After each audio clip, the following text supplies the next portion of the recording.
Als er meer mensen komen, dan gaat hij dicht. Nee, het is precies andersom. Er moeten nog 10 leerlingen bij en dan kunnen de scholen openblijven. De onderwijsgroep 4 had de norm op 35 leerlingen steld, wils de landelijke norm 23 is.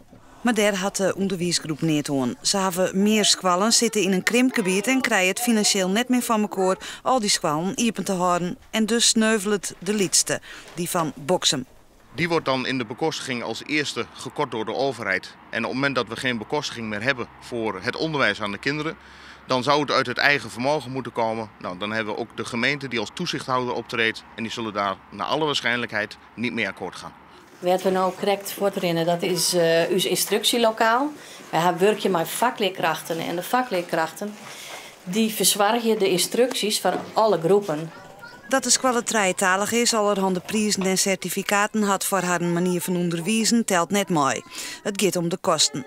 De ouders zijn daar zwaar teleurgesteld over. Als je zo'n goede school hebt die in alles excelleert, echt in alles. Er is net één school in heel 4 die zo goed is. En dan mag je dat koesteren en dan mag je zorgen dat deze school als voorbeeld gebruikt wordt. We komen nu bij het zelfstandig werkende lokaal, dat is dit lokaal.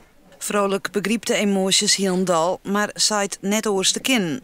Alternatieven om te kijken naar andere scholen, samenwerkingsscholen die daar ook in de buurt kunnen liggen, dat zou een onderdeel van het gesprek kunnen zijn. Maar de ouders zitten eens al in een orenfase. Ze zullen alles ongrijpen om sluiting van te komen. 2 jaar voor het 125-jarig jubileum. Wat we dwang kennen is natuurlijk de politiek aanspreken.